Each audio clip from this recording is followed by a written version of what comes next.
رضیت باللہ ربا وبالاسلام دینا وبمحمد صلی اللہ علیہ وسلم نبیا ورسولا۔ اللہ اکبر، اللہ اکبر، اللہ اکبر۔ لبیک لبیک لبیک یا رسول اللہ صلی اللہ علیہ وسلم۔ الحمد للہ رب العالمین والصلاة والسلام علی خاتم النبیین سید الرسل وخاتم المعصومین وعلی آلہ واصحابہ اجمعین۔ اما بعد فاعوذ باللہ من الشیطان الرجیم۔ بسم اللہ الرحمن الرحیم۔ ان اللہ یحب المتوکلین۔ صدق اللہ العظیم وصدق رسولہ النبی الکریم الامین۔ ان اللہ وملائکتہ یصلون علی النبی یا ایہا الذین آمنوا صلوا علیہ وسلموا تسلیما۔ الصلاۃ والسلام علیک یا سیدی یا رسول اللہ وعلی آلک واصحابک یا سیدی یا حبیب اللہ۔ الصلاۃ والسلام علیک یا سیدی یا خاتم النبیین وعلی آلک واصحابک یا سیدی یا خاتم المعصومین۔ مولاي صل وسلم دائما ابدا على حبيبك خير الخلق كلهم منزه عن شريك في محاسنه فجوهر الحسن فيه غير منقسم۔ محمد تاج رسل الله قاطبة محمد صادق الأقوال والكلم محمد ذکرہ روح لأنفسنا محمد شکرہ فرد علی الامم۔ رب صل وسلم دائما ابدا علی حبیبک خیر الخلق کلہم۔ خدایا بحق بنی فاطمہ کہ بر قول ایما کنی خاتمہ، اگر دعوتم رد کنی ور قبول، منو دست و دامان آل رسول صلی اللہ علیہ وسلم۔ اللہ تبارک و تعالی جل جلالہ وعم نوالہ واتم برہانہ وعظم شانہ وجل ذکرہ وعز اسمہ کی حمد و ثنا، اور حضور سرور کائنات مفخر موجودات زینت بزم کائنات دستگیر جہاں غم گسار زماں سید سروراں حامی بے کساں قائد المرسلین خاتم النبیین احمد مجتبیٰ جناب محمد مصطفیٰ صلی اللہ علیہ وعلی آلہ واصحابہ وبارک وسلم کے دربار گہربار میں ہدیہ درود و سلام عرض کرنے کے بعد السلام علیکم ورحمۃ اللہ وبرکاتہ۔ رب ذوالجلال کے فضل اور توفیق سے مرکز صراط مستقیم گوجرانوالا جامع مسجد رضا مجتبیٰ میں جمعۃ المبارک کے موقع پر ہماری گفتگو کا موضوع ہے فضیلت توکل۔ میری دعا ہے خالق کائنات جل جلالہ ہم سب کو متوکل بنائے، اور اللہ تعالی ہم سب کو دارین کی سعادتیں عطا فرمائے۔ قرآن مجید برہان رشید میں رب ذوالجلال نے امت مسلمہ کو ہر اس بات کا حکم دیا ہے جس کی بنیاد پر امت مسلمہ کی سیادت اور سروری سرداری نکھر کے سامنے آ جائے۔ توکل ایسا حکم ہے کہ سارے انبیاء کرام علیہم السلام ہی اپنی امتوں کو یہ حکم دیتے رہے کہ جو کلمہ پڑھنے والے ہیں، اللہ کو ماننے والے ہیں اور ان کی طرف بھیجے ہوئے رسول کو ماننے والے ہیں، وہ توکل والی صفت اپنے اندر پیدا کریں۔ اور یہ امت چونکہ سردار امت ہے، پہلی امتوں کے اندر جو صفات اچھی خوبیاں موجود تھیں وہ ساری اس کے اندر موجود ہیں، اور ان کے ساتھ متصف ہونے کا انہیں ان کی سرداری کی بنیاد پر حکم دیا گیا ہے، اور مزید احکام بھی رب ذوالجلال نے خصوصی طور پر اس امت کو، چونکہ یہ آخری امت ہے، جو پہلی امتوں کے نہیں تھے، وہ بھی عطا فرمائے۔ لیکن توکل یہ ایسا حکم ہے کہ جو ہمیشہ انبیاء کرام علیہم السلام اس کی تبلیغ کرتے رہے، اور قرآن مجید برہان رشید میں متعدد مقامات پر اس کی فضیلت بھی بیان کی گئی، اس کا حکم بھی دیا گیا، اور پھر حدیث قدسی میں سید عالم نور مجسم شفیع معظم صلی اللہ علیہ وسلم کے ساتھ اللہ تعالیٰ نے گفتگو کرتے ہوئے یہ فرمایا، سمیتک المتوکل، اے میرے نبی میں نے آپ کا نام متوکل رکھا ہے۔ یعنی رسول اکرم نور مجسم شفیع معظم صلی اللہ علیہ وسلم کے مبارک نام اور آپ کا نام رکھنا یہ اللہ کی شان ہے، امتی کی شان نہیں ہے۔ تو اللہ نے کہا کہ میں نے آپ کو دیگر ناموں کے ساتھ ساتھ متوکل والا نام بھی عطا فرمایا ہے۔ اور پھر امت کو یہ حکم ہے کہ اپنے اندر تم بھی یہ خوبی پیدا کرو، اور اس شوق کے ساتھ کہ ایک تو اللہ تعالیٰ کا حکم ہے بار بار، پھر رسول اکرم صلی اللہ علیہ وسلم کا حکم ہے، اور پھر رسول اکرم صلی اللہ علیہ وسلم کا یہ ایک منصب ہے، اور محبوب کی اداؤں کو اپنانے کا ایک مستقل شوق ہوتا ہے۔ تو اس بنیاد پر یعنی توکل کی صفت اس امت کے اندر نہایت ہی محمود صفت ہے، اور صوفیاء نے، ائمہ نے ہمیشہ پھر اس پہ زور دیا، اور اس پر مختلف کتابیں لکھی گئیں۔ توکل کیا ہوتا ہے کہ ایک انسان کسی فائدے کے حصول کے لیے یا کسی نقصان سے بچنے کے لیے قلبی طور پر اللہ پہ اعتماد کرے کہ اگر اللہ نہ چاہے تو پوری دنیا مل کے بھی مجھے یہ فائدہ نہیں دے سکتی، اور اگر اللہ نہ چاہے پوری دنیا مل کے بھی مجھے نقصان نہیں دے سکتی۔ یعنی اعتماد قلب، یعنی بندے کے دل کا سچا اعتماد اللہ تعالیٰ کی ذات پر ہو، خواہ وہ دنیا کے امور ہوں خواہ وہ آخرت کے امور ہوں، تو اس وصف کو توکل کہا جاتا ہے۔ اور پھر جو توکل میں جس قدر زیادہ مضبوط ہوتا ہے اس قدر اس کا عقیدہ توحید بھی زیادہ مضبوط ہوتا ہے۔ اور نبی اکرم نور مجسم شفیع معظم صلی اللہ علیہ وسلم کو جو اللہ نے ایک خصوصی کوٹا عطا کیا قیامت کے دن کا، جو سرکار نے خود حدیث میں بیان کیا، بخاری میں بھی وہ حدیث موجود ہے کہ 70,000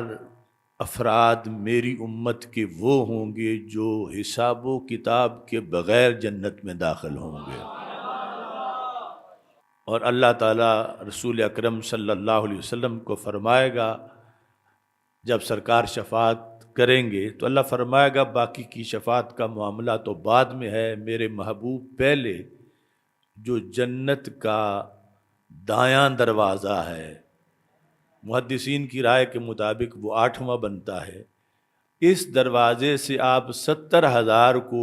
حساب و کتاب کے بغیر ہی جنت میں داخل کرتے ہیں۔ یعنی میدان معاشر میں جب ساری امتیں کھڑی ہوں گی اور چلتے چلتے بالآخر شفاعت کے لیے سرکار کے پاس پہنچیں گی تو نبی اکرم نور مجسم شفیع معظم صلی اللہ علیہ وسلم نے ان 70,000 کی صفت یہ بیان کی کہ وہ متوکلین ہوں گے، یعنی ان کا توکل حد درجے کا ہوگا کہ جو چیزیں جائز بھی ہیں اسباب اختیار کرنا وہ ان کو بھی اختیار نہیں کرتے۔ مثلا دوائی لینا سنت ہے تو ان کا توکل اللہ پر یہ ہے کہ اس نے ٹھیک کرنا ہے تو کر دے گا، میں دوائی بھی نہیں لوں گا۔ نہ وہ دم کرتے ہیں، نہ دم کرواتے ہیں، اور نہ دوائی لیتے ہیں، یہ ان کی صفت بیان کی گئی ان 70,000 کی۔ تو وہ اعلیٰ درجے کا ان کا یہ توکل ہے جس کی بنیاد پر ساری امتیں ابھی میدان معاشر میں ہوں گی، اور اس امت کی اکثریت بھی ابھی میدان معاشر میں ہوگی، لیکن ان 70,000 متوکلین کو سرکار پہلے جنت میں داخل فرما دیں گے۔ قرآن مجید برہان رشید میں رب ذوالجلال نے جب محبوبیت کا مرتبہ تقسیم کیا، ویسے تو یہ بندے کی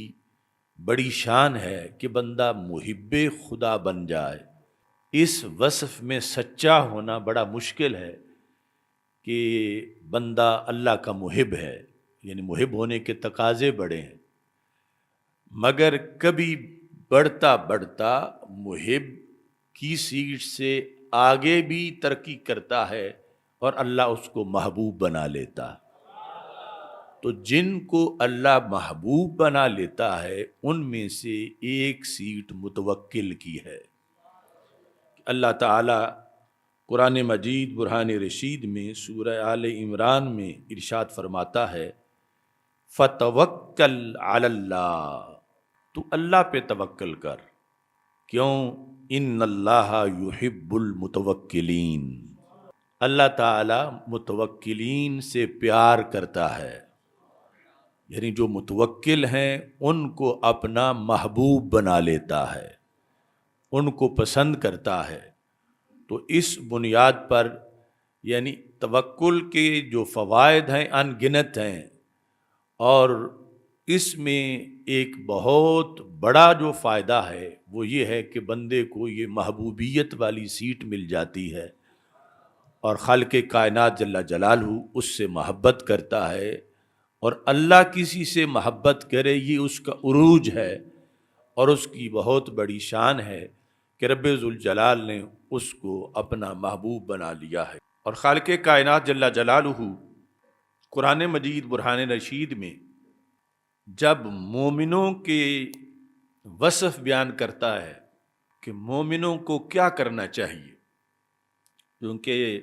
اللہ پر ایمان لانے کا مطلب یہ ہے کہ مومن کہتا ہے جو میرے اللہ کو پسند ہے وہ مجھے پسند ہے۔ تو اللہ کو اپنے بندوں سے کیا چیز پسند ہے؟ تو خالق کائنات جل جلالہ سورہ مائدہ میں ارشاد فرماتا ہے واتقوا اللہ، اللہ سے ڈرو، وعلی اللہ فلیتوکل المؤمنون، اور مومنین کو تو اللہ پر توکل کرنا چاہیے۔ یعنی کافر تو ذالک بان اللہ مولی الذین آمنوا وان الکافرین لا مولا لہم، کافروں کا تو کوئی مولا نہیں ہے، مومنوں کا مولا اللہ ہے، اور وہ کہتا ہے کہ میرے بندوں کو مجھ پر توکل کرنا چاہیے، مجھ پر بھروسہ کرنا چاہیے، کسی اور کی طرف انہیں رخ نہیں کرنا چاہیے۔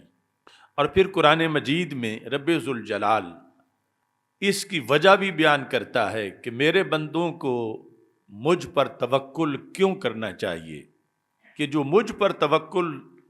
کے فائدے ہیں وہ کسی اور پر بھروسہ کرنے سے نہیں مل سکتے۔ کس طرح خالق کائنات جل جلالہ سورہ انفال میں فرماتا ہے وَتَوَكَّلْ عَلَى اللَّهِ، اللہ پر توکل کر، کیوں؟ اِنَّهُ هُوَ السَّمِيعُ الْعَلِيمُ، کہ بے شک وہ ہی سمیع العلیم ہے، یعنی جتنی دور سے قریب سے، دن رات ہمہ وقت 24 گھنٹے جو تجھے ضرورت پڑی ہوئی ہو اور تم جس پہ توکل کیے ہوئے ہو اور وہ سویا ہوا ہو، تو اس توکل کا کیا فائدہ؟ تم اس پہ توکل کرو کہ جو سوتا ہی نہیں، اور جس کو سنانے کے لیے جو ہے وہ کسی موبائل یا کسی ذریعے کی کوئی ضرورت نہیں، اور پھر وہ سمیع بھی ہے، علیم بھی ہے۔ اللہ تعالیٰ فرماتا ہے کہ میں خود تمہیں کہہ رہا ہوں کہ تم اللہ پہ توکل کرو۔ اللہ تبارک و تعالیٰ پہ توکل کرنے والے خوش رہتے ہیں، کیونکہ جس ذات پہ یہ توکل کر رہے ہیں وہ ذات سمیع بھی ہے اور علیم بھی ہے۔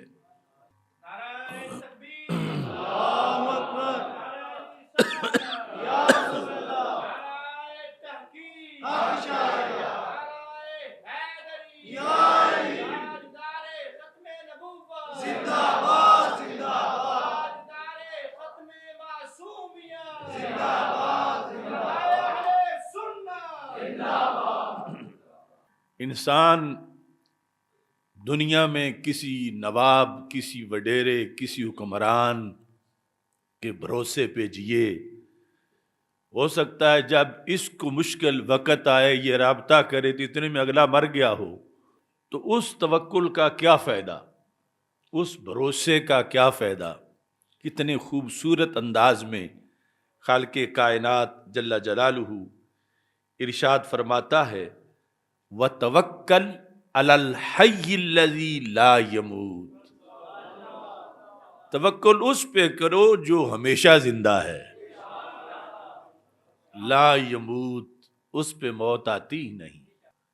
لا تأخذہ سنۃ ولا نوم، موت تو کیا نیند بھی نہیں آتی، نیند تو کیا اونگ بھی نہیں آتی، نہ وہ کہیں دورے پہ جاتا ہے، نہ اس پہ مرض آتا ہے۔ اس ذات پر تم توکل کرو، علی الحی الذی لا یموت، جو کہ حی ہے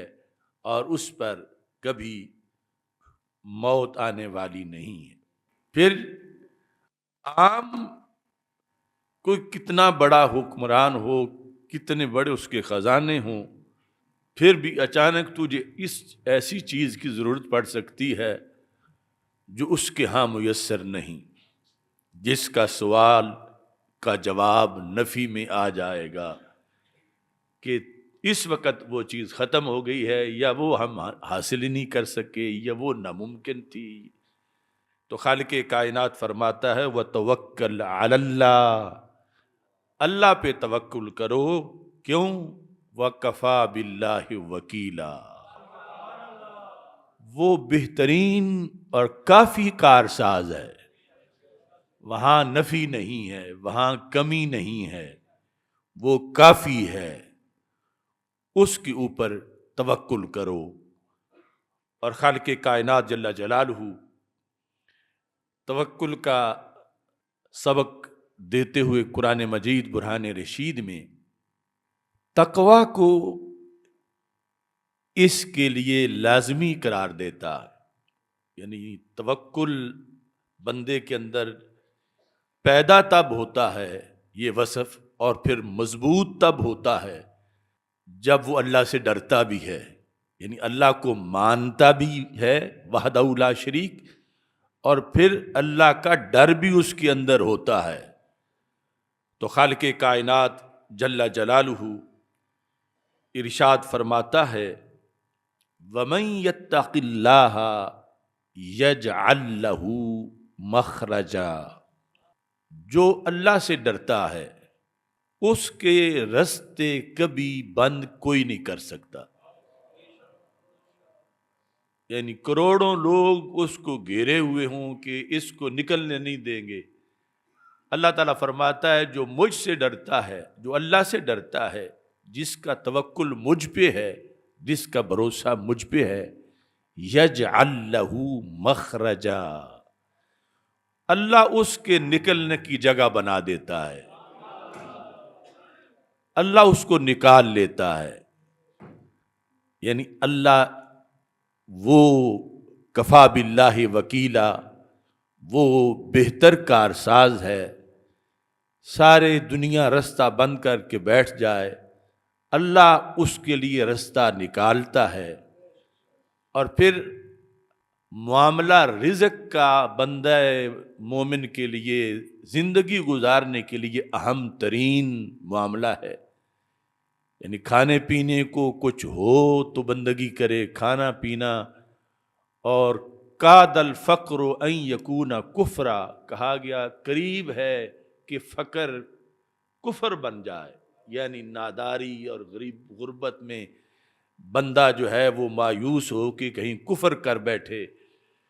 اپنی زبان سے شکوہ و شکایت کرتے ہوئے۔ تو رزق کا ہونا اور جائز ذرائع سے ہونا یہ مستحسن چیز ہے، اور اس کو قرآن مجید میں خیر سے تعبیر کیا گیا ہے۔ تو اس کے حصول اور ذرائع اور اس کی فضیلت، اور پھر یہ کہ مالدار مومن کتنے ذرائع سے خرچہ کر کے اللہ کے راستے میں جنت کما سکتا ہے، وہ ساری چیزیں اس بحث میں موجود ہیں۔ تو رزق کا طلبگار ہونا، اور یہ کہ میرے پاس رزق زیادہ ہو، اور یہ کہ میں بھوکا نہ مروں، یہ ساری چیزیں جائز ہیں شریعت میں رزق کے لحاظ سے، کہ رزق مانگنا چاہنا۔ چونکہ بھوک کے کئی دن گزر گئے ہوں تو اٹھ بھی نہیں سکتا، قیام کیسے کرے، سجدہ کیسے کرے، کوئی نیکی کی طرف کیسے متوجہ ہو؟ تو اللہ تعالیٰ ارشاد فرماتا ہے تم مجھ پہ توکل کرو، میں ایک تو تمہارے لیے رستہ بناؤں گا، دوسرا وَيَرْزُقْهُ مِنْ حَيْثُ لَا يَحْتَسِبُ، اور اللہ توکل کرنے والے کو رزق دے گا، اور رزق بھی وہاں سے دے گا جہاں کبھی اس نے سوچا بھی نہیں تھا۔ یعنی یہ زیادہ تعجب کی بات ہے کہ ایک تو ہے کہ رزق دے گا، دوسرا من حیث لا یحتسب، وہاں سے دے گا کہ اگر بندہ 80 سال کا ہو گیا ہے اور اب نادار ہے لیکن توکل اس کا اللہ پر ہے، تو اللہ اس کو رزق دے گا، اور دے گا وہاں سے کہ 80 سال میں خیال بھی نہیں آیا تھا کہ یہاں سے بھی رزق مل سکتا ہے۔ وَيَرْزُقْهُ مِنْ حَيْثُ لَا يَحْتَسِبُ، اور رزق دے گا اس کو اللہ تعالیٰ جہاں سے کبھی اس نے سوچا بھی نہیں تھا۔ اور ساتھ ہی فرمایا وَمَن يَتَوَكَّلْ عَلَى اللَّهِ فَهُوَ حَسْبُهُ، جس نے اللہ پر توکل کیا تو اللہ اس کے لیے کافی ہے، اس کو اور کسی دنیا دار کے دروازے پہ جانے کی ضرورت نہیں ہے۔ اللہ پر توکل جو کر کے دیکھے تو اللہ اسے کہیں اور جانے نہیں دے گا، اس کی جھولی بھرے گا، اور خالق کائنات جل جلالہ اس کو اپنے دربار سے متوکل بنائے گا، اور متوکل ہونے پر پھر وہ پاورفل ہو جائے گا، اتنا کہ وہ شیطان جو مشرق میں بیٹھ کے مغرب والوں کو گمراہ کر سکتا ہے، اتنی اس کو طاقت ملی ہوئی ہے قیامت سے پہلے پہلے۔ توکل ایک ایسی چیز ہے کہ جو اس شیطان کے مقابلے میں بندے کو سیکورٹی بھی عطا کرے گا۔ قرآن مجید برہان رشید کے اندر خالق کائنات جل جلالہ ارشاد فرماتا ہے اِنَّهُ لَيْسَ لَهُ سُلْطَانٌ عَلَى الَّذِينَ آمَنُوا وعلی ربہم یتوکلون۔ پیچھے شیطان کا تذکرہ ہو رہا ہے، فَإِذَا قَرَأْتَ الْقُرْآنَ فَاسْتَعِذْ بِاللَّهِ مِنَ الشَّيْطَانِ الرَّجِيمِ، کہ جب تم قرآن پڑھو تو شیطان رجیم سے اللہ کی پناہ مانگ لو، جو ہم پہلے تعوذ پڑھتے ہیں قرآن پڑھنے سے پہلے۔ اس کے متصل اللہ تعالیٰ فرماتا ہے کہ اس کا بڑے بندوں پہ کنٹرول ہے، یعنی اشارے سے ہی اگلے کو مغلوب کر دیتا ہے، یا سبز باغ دکھا کے یا ڈرا کے، یعنی اس کے حملے تو اتنے تیز ہیں کہ انسان کے فوت ہونے کے بعد بھی وہ حملہ کرتا ہے، یعنی قبر میں جانے کے بعد بھی پیچھا نہیں چھوڑتا۔ حدیث شریف میں ہے کہ اس کے لیے اور مقبور کے درمیان جو مٹی ہے وہ یوں ہے جیسے شیشے کی دیوار ہوتی ہے۔ تو رسول پاک صلی اللہ علیہ وسلم نے فرمایا، جس وقت منکر نکیر آ کے سوال کرتے ہیں اور وہ پہلا سوال ہوتا ہے مر ربو کا، تو اس قبر والے کو بٹھایا گیا ہے، وہ دیکھ رہا ہے، اس سے فرشتے پوچھ رہے ہیں، اور یہ قبر کے باہر کھڑا ہے اور اسے شیطان باہر کھڑا نظر آ رہا ہے، اور یہ جب وہ کہتے ہیں مر ربو کا تو یہ معاذ اللہ اپنی طرف اشارہ کرتا ہے اس کو کہ میرا نام لے کہ میں تیرا رب ہوں، یعنی اتنی رسائی ہے اس کی، گمراہ کرنے کی طاقت اتنی ہے کہ قبر کے اندر بھی عام بندے کو، یعنی وہ وہاں بھی چاہتا ہے کہ تو اللہ کا نام نہ لے، میرا نام لے، یعنی ایسی سچویشن اس جہان برزخ کی ہے جو یہاں تو ہمیں پتہ نہیں چلتا، مٹی ہے اندر کیا ہو رہا ہے، تو وہ باہر کھڑا اندر والے کو اپنی طرف متوجہ کرتا ہے۔ اس حد تک جس کی اپروچ ہے گمراہ کرنے کی، اللہ تعالیٰ فرماتا ہے اِنَّهُ لَيْسَ لَهُ سُلْطَانٌ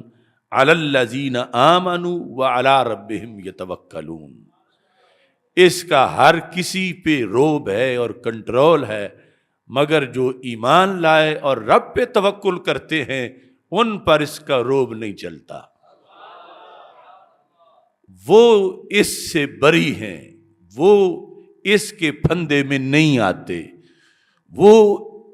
اس کے دیکھنے سے غصے سے وہ مروب نہیں ہوتے، وہ اس کے اشارے پہ نہیں چلتے۔ اتنا یعنی توکل کا یہ فائدہ ہے کہ توکل کی بنیاد پر رب ذوالجلال مسلسل جو متوکل ہو کے زندگی گزارتا ہے، خالق کائنات جل جلالہ اس کو بالآخر شیطان کے پھندوں سے اور حملوں سے اللہ اپنے فضل سے اس کو آزاد فرما دیتا ہے۔ تو اس میں توکل کے ساتھ دوسرا ایک لفظ ہے اتکال۔ توکل اور اتکال میں بڑا فرق ہے، یعنی وہ بھی کشک والے کاف کے ساتھ ہے، یہی تا اس میں بھی آتا ہے، مادہ اس کا بھی وہی ہے۔ تو توکل تو فضیلت والی چیز ہے، مگر اتکال ناجائز ہے۔ اتکال، اس سے رسول اکرم نور مجسم شفیع معظم صلی اللہ علیہ وسلم نے منع کیا۔ وہ یہ ہے کہ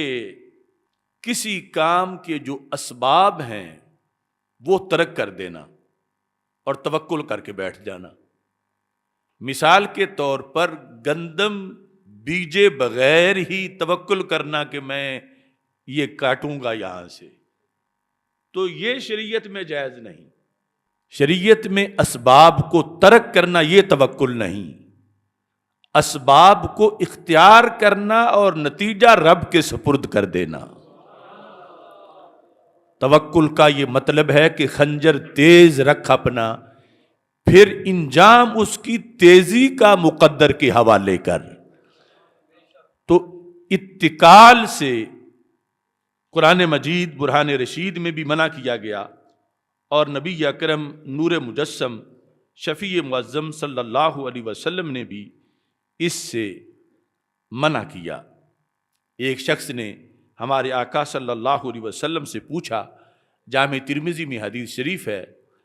اس نے کہا یا رسول اللہ صلی اللہ علیہ وسلم حضرت انس بن مالک رضی اللہ تعالی عنہ روایت کرتے ہیں،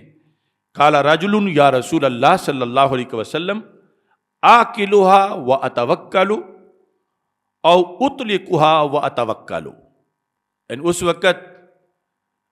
سواریوں کا استعمال تھا،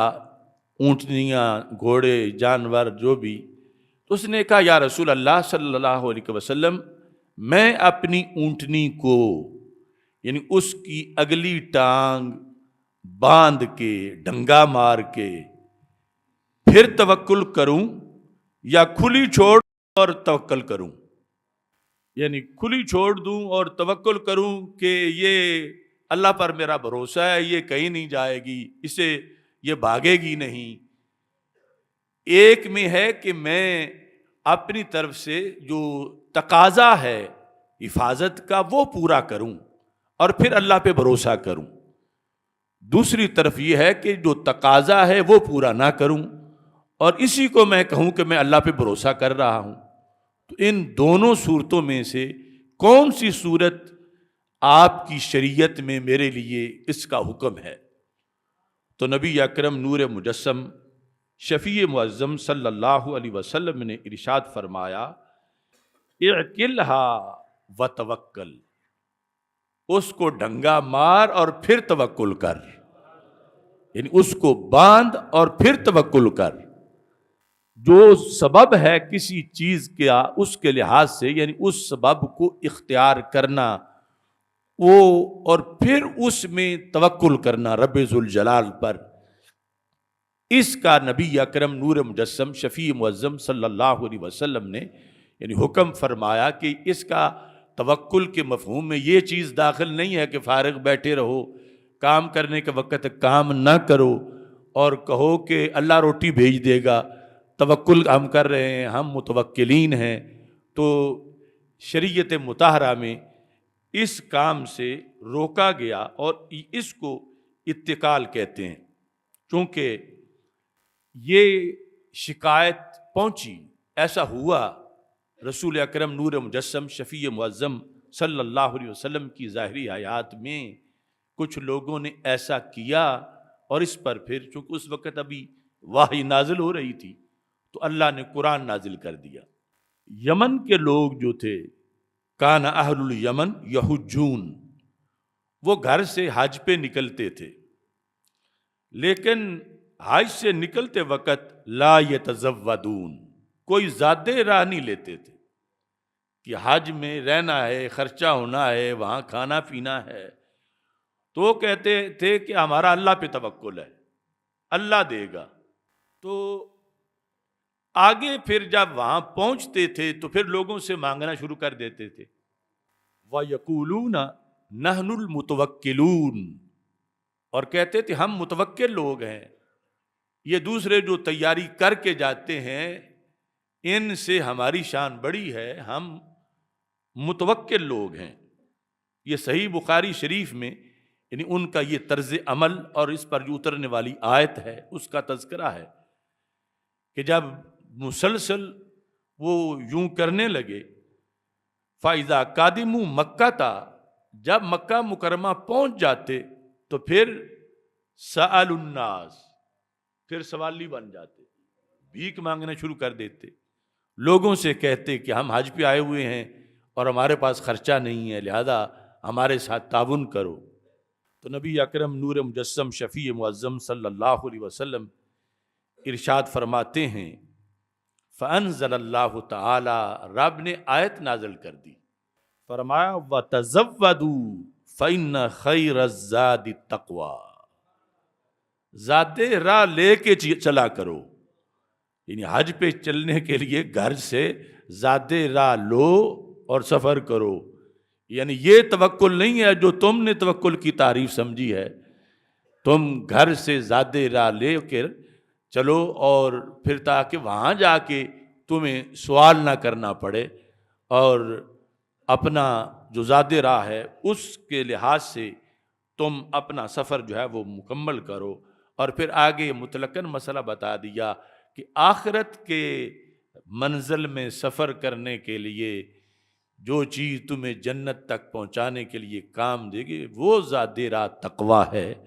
اور تقویٰ بہترین زاد راہ ہے زندگی کا سفر مکمل کرنے کے لیے اور اس کو گزارنے کے لیے۔ تقویٰ کے لحاظ سے پھر ائمہ نے بھی اس کی وضاحت کی، اور امام احمد بن حنبل کہتے ہیں ینبغی للناس کلہم یتوکلون علی اللہ، سارے لوگوں کو چاہیے کہ وہ اللہ تعالیٰ پر توکل کریں، خالق کائنات جل جلالہ پر بھروسہ کریں، ولیکن یعودون انفسہم بالکسب، لیکن اپنے آپ کو کسب کی بھی عادت ڈالیں، یعنی ہاتھ باندھ کے نہ بیٹھیں، کمانے کی عادت ڈالیں، کوئی نہ کوئی شعبہ، کوئی نہ کوئی کام زندگی کا اس کو وہ اختیار کریں۔ فمن قال بخلاف هذا القول فهذا قول انسان احمق، فرمایا جو اس کے برخلاف کوئی قول کرتا ہے کہ ہم کریں گے کچھ نہیں اللہ دے گا، تو کہتے ہیں یہ احمق انسان کا قول ہے کہ انسان اسباب کو اختیار کرنے کا حکم دیتا ہے اور کام کرنا، محنت کرنا، کوشش کرنا اور حصول رزق کے لیے محنت کی فضیلت بیان کی گئی۔ اور ہمارے آقا صلی اللہ علیہ وسلم کی ایک حدیث ہے، فرمایا کچھ گناہ ایسے ہیں جو نماز پڑھنے سے بھی نہیں جھڑتے، روزہ رکھنے سے بھی نہیں جھڑتے۔ تو پوچھا گیا پھر وہ کیسے جھڑتے ہیں؟ فرمایا الہموم فی طلب المعیشت، حصول رزق کے غم میں وہ گناہ بھی جھڑ جاتے ہیں۔ یعنی جب انسان کو یہ غم لاحق ہوتا ہے کہ بچوں کو کہاں سے کھلاؤں گا، آج دہاڑی لگے گی کہ نہیں لگے گی، آج کوئی گاہک آئے گا یا نہیں آئے گا، یہ جو کاشت کی ہے فصل اگے گی یا نہیں اگے گی، اس سلسلے میں جو اندیشہ ہے مومن کا، یہ اندیشہ بھی ضائع نہیں جاتا، مومن کی پانچوں گھی میں ہیں، اس اندیشے کی بنیاد پر بھی اس کے گناہ جڑتے ہیں۔ وہ جو بڑے چمٹے ہوئے گناہ تھے، نماز سے بھی نہیں جڑ رہے تھے، جب اس کو یہ فکر لاحق ہوتی ہے تو وہ گناہ بھی جڑ جاتے ہیں جو ویسے نہیں جڑ رہے تھے۔ اس واسطے یعنی توکل، اور پھر اس کی پوری سمجھ ہونی چاہیے کہ توکل کا کوئی غلط مطلب نہ سمجھے اور اتکال کی طرف نہ چلا جائے، چونکہ نبی اکرم نور مجسم شفیع معظم صلی اللہ علیہ وسلم نے اتکال سے منع کیا۔ جس وقت ہمارے آقا صلی اللہ علیہ وسلم نے کچھ صحابہ کو یہ فرمایا کہ من قال لا الہ الا اللہ دخل الجنہ، یا جس نے شہادتین دیں اللہ کے ایک ہونے کی اور میرے رسول ہونے کی، وہ جنتی بن گیا۔ تو ایک صحابی کہنے لگے میں یہ باہر نکل کے لوگوں کو بتا نہ دوں سب کو؟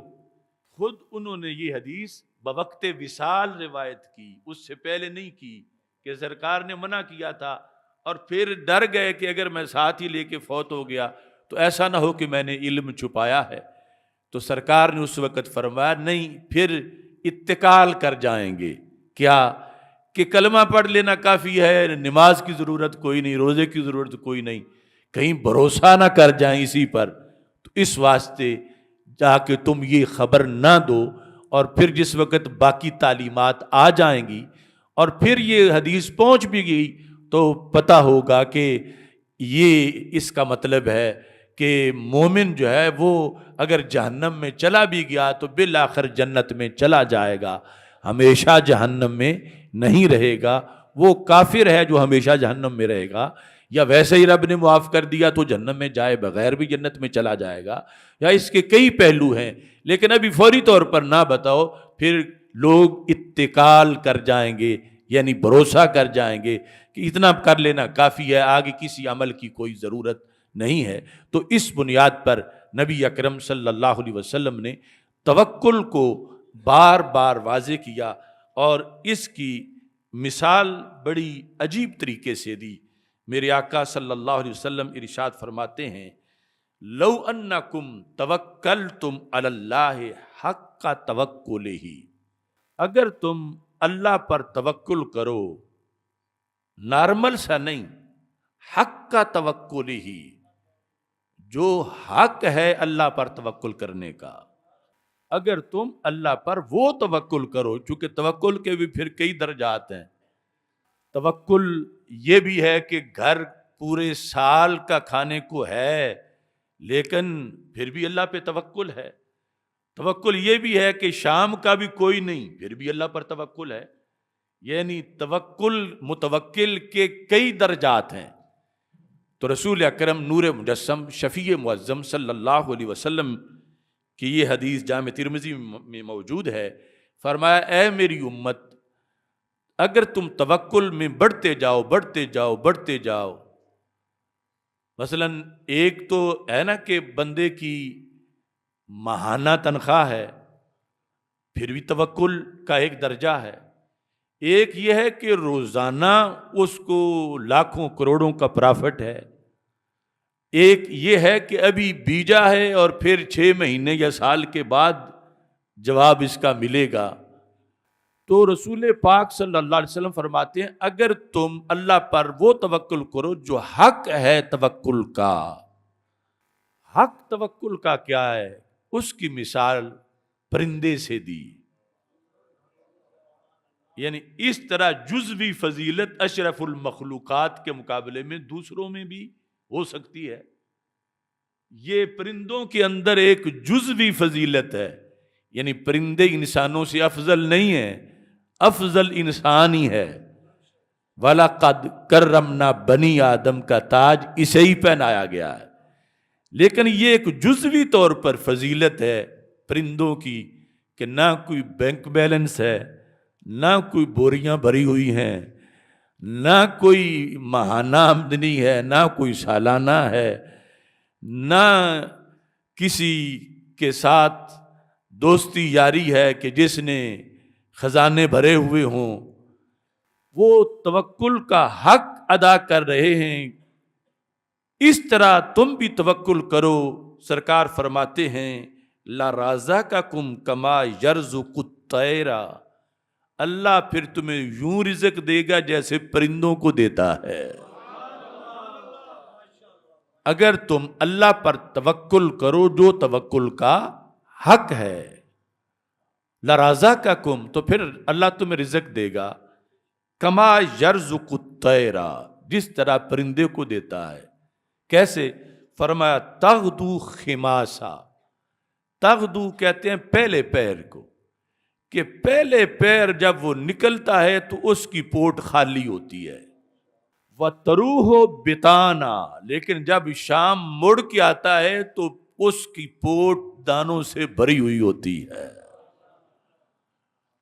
اب نہ اس کا کارخانہ ہے، نہ فیکٹری ہے، نہ ملازمت ہے، کوئی بھی یعنی ظاہری طور پر ایسا نہیں، لیکن اس کا توکل ہے، اس پر وہ نکل پڑا ہے، لیکن ہاتھ باندھ کے نہیں بیٹھا، وہ گھر سے نکلا ہے، اپنے گھونسلے سے نکلا ہے، اور نکلا اس طرح ہے کہ وہ جو پوٹ اس کی ہے اس کے اندر کوئی دانہ نہیں، بھوک اس کو لگی ہوئی ہے،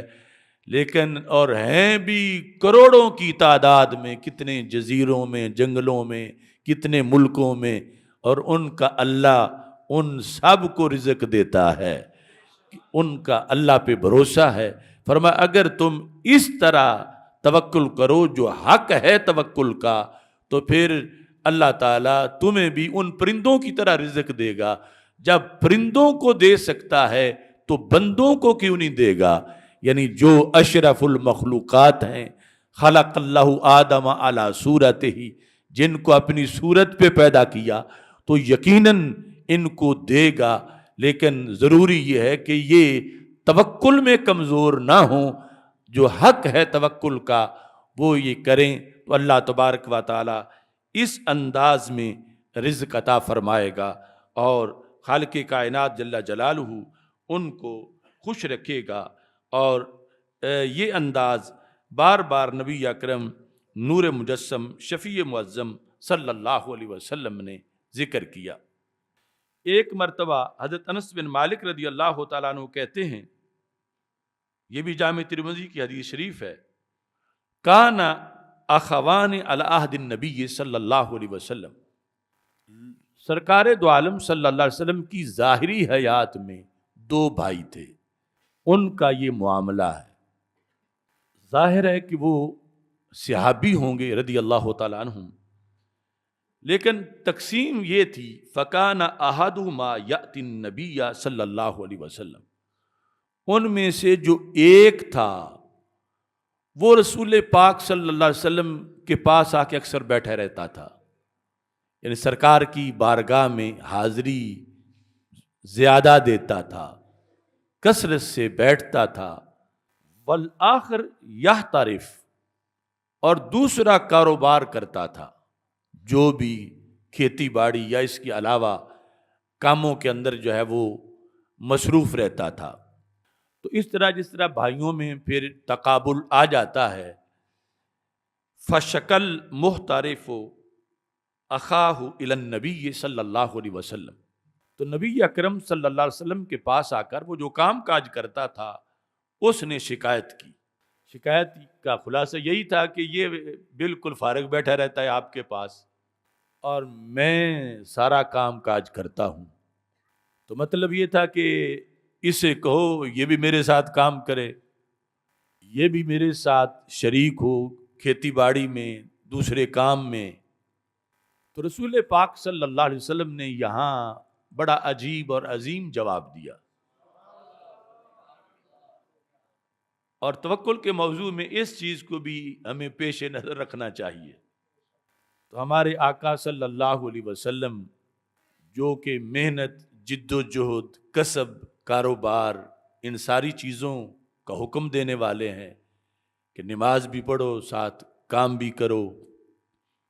اس چیز کو بھی وقت دو۔ یہاں فرمانے لگے لعلک ترزق بہ، کہ تو اس کی شکایت لگانے آیا ہے اور تجھے یہ گمان ہے کہ یہ تیرا زور بازو ہے کہ جو کمائی ہوتی ہے اور تو بھی کھاتا ہے اور یہ بھی کھاتا ہے، تجھے پتہ نہیں اللہ اس کے صدقے تجھے بھی رزق عطا فرماتا ہے۔ یعنی اسلامی معیشت کے اندر ایک یہ پہلو بھی ہے کہ اللہ کے دربار میں کچھ لوگوں کی حیثیت ایسی ہے کہ ان کے صدقے اوروں کو بھی نوازا جاتا ہے۔ لعل ویسے شاید کے معنی میں ہوتا ہے، شاید تجھے بھی، لیکن جب سرکار لعل فرمائے تو وہ یقین کے معنی میں ہوتا ہے کہ تو اس کی شکایت لگانے آیا، حالانکہ تجھے بھی اس کے صدقے ملتا ہے۔ یعنی یہ تیرے باغوں میں جو پھول آتے ہیں اور پھل بنتے ہیں یہ اس کی وجہ سے بنتے ہیں، یا تیری فیکٹری کی جو پیداوار ہے وہ اس کی وجہ سے ہے۔ دوسرے مقام پر نبی اکرم صلی اللہ علیہ وسلم نے انہی دو کا مسئلہ تھا یا اور دو بھائیوں کا مسئلہ تھا، تو رسول اکرم صلی اللہ علیہ وسلم نے مطلقاً فرمایا انکم تنصرون وترزقون بدعفائکم، یہ بخاری شریف میں ہے۔ فرمایا اے میری امت، انکم تنصرون، بے شک تمہاری مدد کی جاتی ہے، اور ترزقون، تمہیں رزق دیا جاتا ہے۔ کس بیس پر؟ کس کے طفیل، کس کے صدقے؟ بدعفائکم، تم میں جو کمزور لوگ ہیں ان کی وجہ سے تمہیں بھی نوازا جاتا ہے۔ یہ یاد رکھیں جو لفظ ضعیف ہے عربی کا، اور اردو میں ہم ضعیف بولتے ہیں، اور ہم جو ضعیف بولتے ہیں اردو پنجابی میں بوڑھے پر بولتے ہیں کہ بوڑھا ضعیف، اور عربی میں لفظ ضعیف جو ہے وہ غریب پہ بولا جاتا ہے، یعنی نادار پہ، مالدار کے مقابلے میں ضعیف ہے۔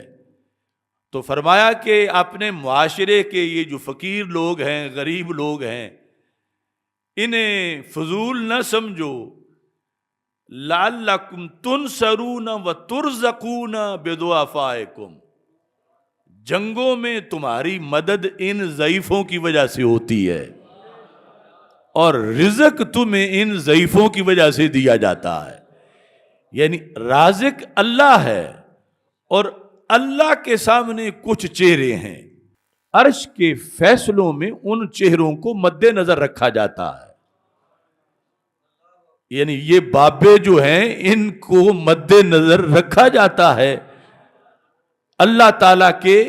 فیصلوں کے اندر، وہ پیش نظر ہوتے ہیں. یہاں تک کہ مرداس اسلمی، یہ بخاری شریف میں روایت موجود ہے کہ فرمایا کہ آہستہ آہستہ کر کے لوگ دنیا سے چلے جائیں گے، الاول فالاول حتی تبقى حفالہ کا حفالۃ الشعیر والتمر، پیچھے چھان رہ جائے گا، انسانیت کا چھان. اب یہاں پتہ چلا کہ ہمارا عروج ماضی میں ہے، ان سے چھان بنا، پھر ان سے چھان بنا، پھر ان سے چھان بنا، قرون اولا گزر گئے اور چلتے چلتے اب جو ہیں پھر بعد والا مزید چھان ہوگا،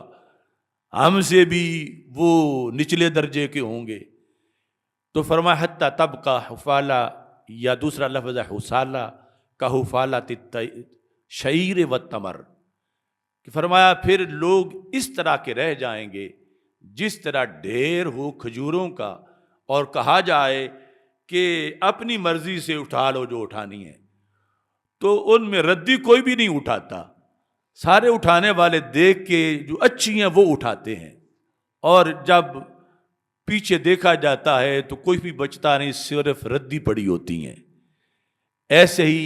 یہ تمر کی مثال دی اور ساتھ شعیر کی، جو کی مثال دی. جو کا تو ویسے ہی ایک چھان ہوتا ہے، فرمایا جیسے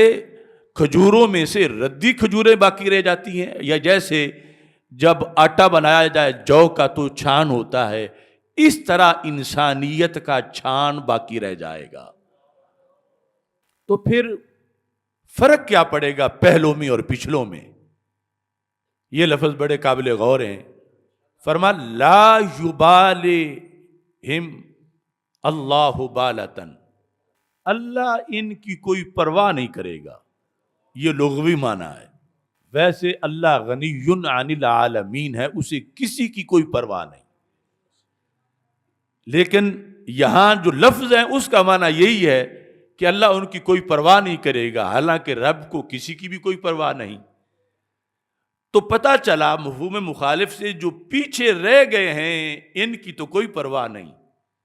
تو جو پہلے تھے ان کی پرواہ تھی، حالانکہ اللہ کو کسی کی کوئی پرواہ نہیں. تو مطلب کیا بنا؟ مطلب یہ ہے کہ پہلے جو ہیں اللہ عرش کے فیصلوں میں اپنے حکم جاری کرنے میں ان کو دیکھتا ضرور تھا کہ ابھی زمین پر فلاں بھی ہے، فلاں بھی ہے، فلاں بھی ہے، فلاں بھی ہے، ابھی قحط نہ آئے، ابھی بارشیں بند نہ ہوں، ابھی رزق کے دروازے بند نہ ہوں. یعنی اللہ محتاج کسی کا نہیں، مگر محبوب جو ہے ان کی شان ضرور ہے. جو پسندیدہ لوگ ہیں اللہ کے دربار میں مرتبہ ان کا ضرور ہے. تو اللہ پھر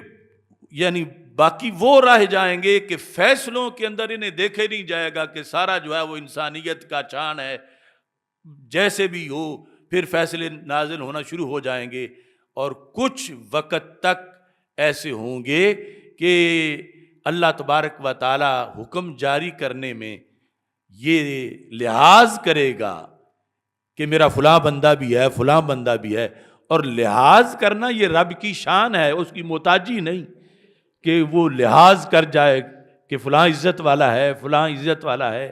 فلاں فقیر ہے. جس طرح ہمارا کہ لعلکم تنصرون وترزقون بضعفائکم، جو تمہارے ضعفاء ہیں، یعنی رب ان کے لحاظ سے تمہیں بھی دے رہا ہے. حالانکہ وہ صحابہ تو خود بہت بڑی شان والے تھے، لیکن ان میں سے جو پھر ضعفاء تھے ان کے لحاظ سے مزید رسول اکرم صلی اللہ علیہ وسلم نے اس کا ذکر کیا کہ ان کو پیش نظر رکھا جاتا ہے۔ اور ایک حدیث شریف میں ہے کہ اللہ تعالیٰ اہل زمین پر عذاب برسانے کا بنیادی ارادہ کر لیتا ہے، مکمل کر لے پھر تو انما امرہ اذا اراد شیئا ان یقول لہ کن فیکون، ارادہ مکمل ہو پھر تو کن فیکون ہے۔ لیکن بنیادی ارادہ جب کرتا ہے کہ فلاں بستی کو میں الٹا کروں اور ان کو عذاب دوں، تو یہ حدیث قدسی ہے، اللہ تعالیٰ فرماتا ہے اذا رأیت الی عمار بیوتی، جب میں ان بندوں کو دیکھتا ہوں جو میری مسجدیں بناتے ہیں اور مسجدوں کو آباد کرتے ہیں۔ دوسرے والمتحابین فیہ، جب میں وہ بندے دیکھتا ہوں جن کا آپس میں پیار میری وجہ سے ہے، یعنی کوئی خونی رشتہ داری کے بغیر بھی وہ محب محبوب بنے ہوئے ہیں، اکٹھے ملتے ہیں کہ ایک ان کو میری ذات کا پتہ دیتا ہے، دوسرا اس سے دین پڑھتا ہے، سمجھتا ہے، یہ آپس میں جو میری وجہ سے محبت کرتے ہیں۔ اور تیسرا والمستغفرین بالاسحار، جو سحری کے وقت اٹھ کے استغفار کرتے ہیں۔ جب میں ان آبادیوں میں ان تین کیٹیگریز کے لوگوں کو دیکھتا ہوں تو میں عذاب کا ارادہ ترک کر دیتا ہوں۔ تو اللہ تبارک و تعالی ہم سب کو متوکل بننے کی، مزید متوکل بننے کی توفیق عطا فرمائے، اور خالق کائنات سب کی معیشت کے مسائل دور فرمائے۔ وآخر دعوایا ان الحمد للہ رب العالمین۔